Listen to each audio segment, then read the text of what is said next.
So this is an exercise that I love to call face jam, and you can do it with a whole bunch of people at once. We're going to have just 2 people today, and it's all about the elements that make up a face, particularly a face in comics.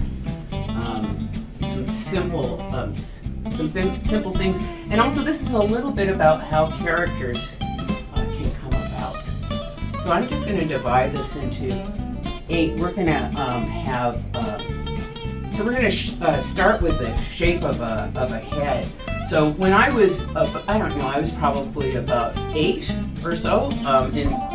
Oops, sorry. I was about 8 or so, and my cousin Pepper decided to show me. She was a teenager. Decided to show me how to draw a perfect girl. So she said that the shape of a face was sort of, was an oval like that. But in comics, the shape of a head can also be that, or that, or that. So why don't you go ahead and draw 4 head shapes pretty rapidly.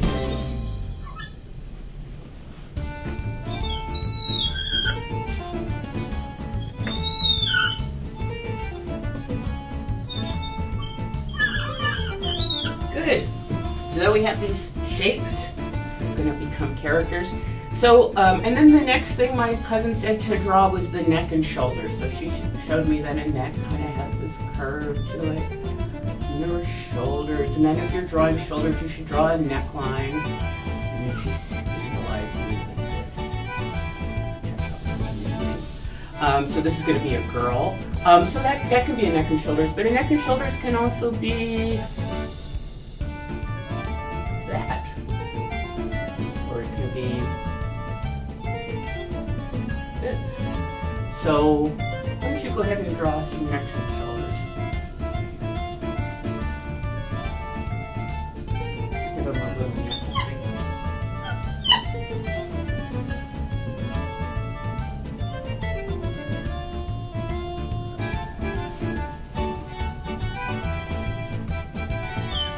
All right.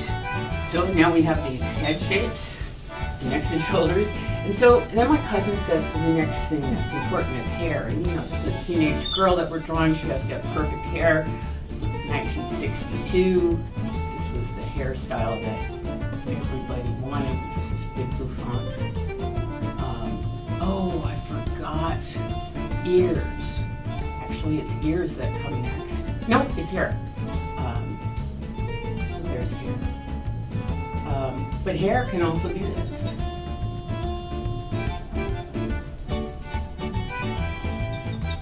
Or it can be this. So why don't you go ahead and just put some hair on these.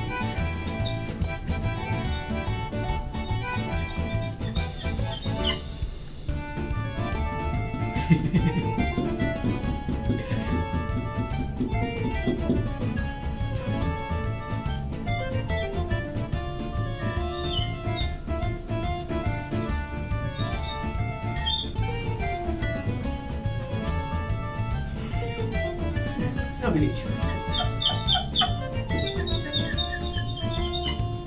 So, you know, human beings we're kind of, we are born with this capacity to recognize upright faces. So pretty much anything that's in the position that's where it's supposed to be on a human face is going to read as that. So ears, my cousin, I grew up in a Filipino family, and we considered big earlobes to be very beautiful. So here, my cousin would show me how to draw these ears with these nice big earlobes and earrings. But ears can also just be that. They can be this up here. They can be, like little kids say, the letter C with a question mark. So why don't you go ahead and put some ears on it.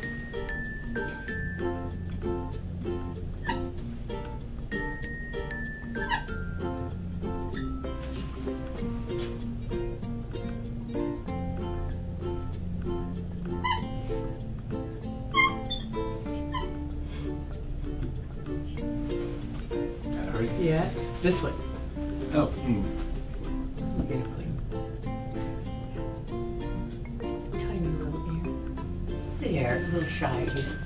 And then so now we come to the thing that makes people quit drawing, which is noses. But again, because we're sort of built to recognize upright faces, anything in the nose position is going to read as a nose. But my cousin tells me that, this is again in 1962, that the cutest nose, and it was only true in 1962, was a turned up nose. So that was a cute way to draw a nose. But a nose can also just be a scribble. It can be a letter of the alphabet, have a nose be an R. It can be an object, like I love to draw sometimes to demonstrate this, a tiny can of beer can be a nose. So go ahead and draw. You can do a numeral, a numeral for one, yeah. And then any kind of shape that you know about. And then your go-to nose.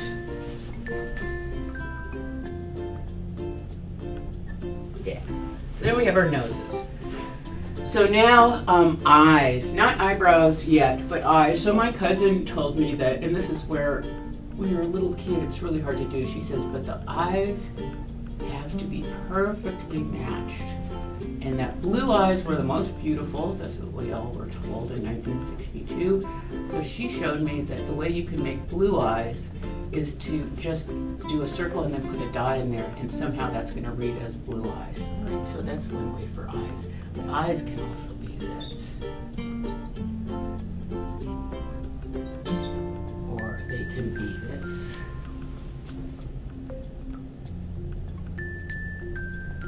So go ahead and put some eyes on.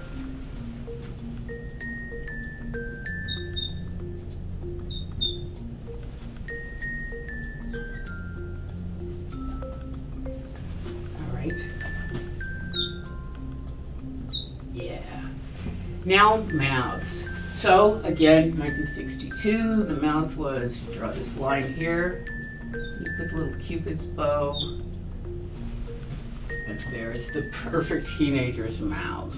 But mouths can also just be, the little tiny thing, or they can be worried, or they can be not giving you anything. So go ahead and draw some mouths.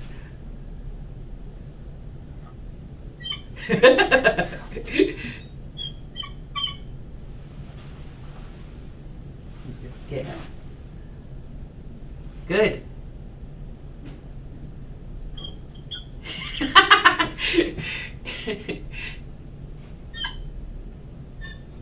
Yeah.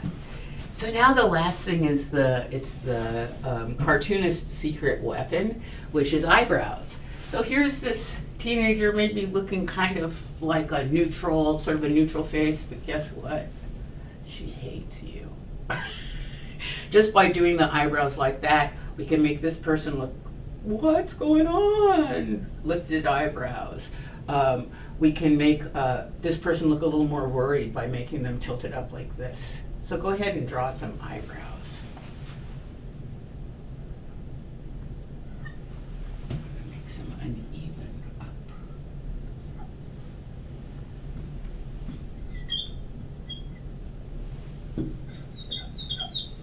So there we have it, and these are eight little individual steps to make a face. And so these drawings, with the exception of this one, you and I did them together without kind of any intention. So here we have these 8 characters.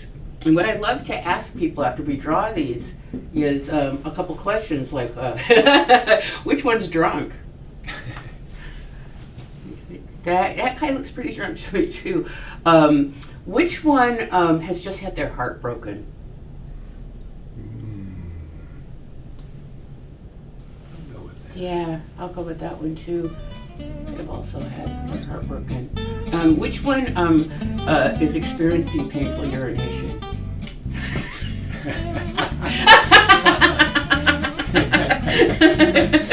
Which one has a crush on you, but you're just not feeling it? Okay, Yeah, me too. Me too.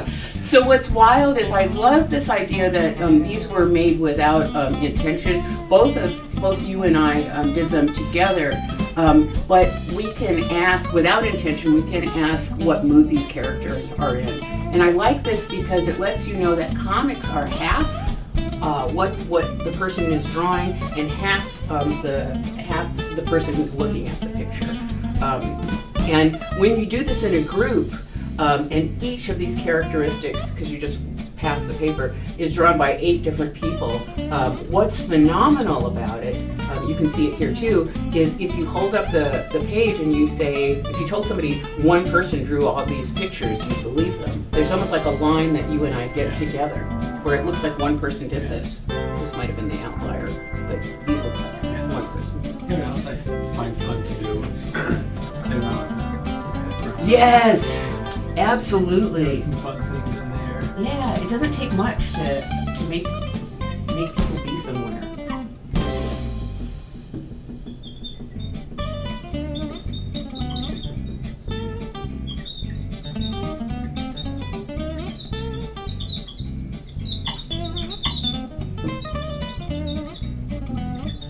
I think anybody watching this would be jealous. I really, or envious. They really want to try this. It's so wonderful.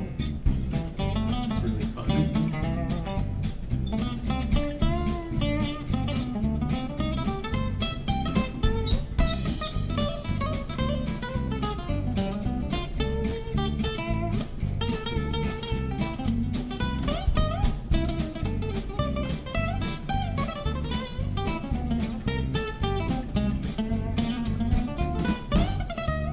Another fun thing to do with these is you can copy just one of them and try to whatever this poor person experiencing painful urination. You can do 4 panels where you try to change their mood slowly. So you would slowly maybe open their eyes or change the mood of their mouth.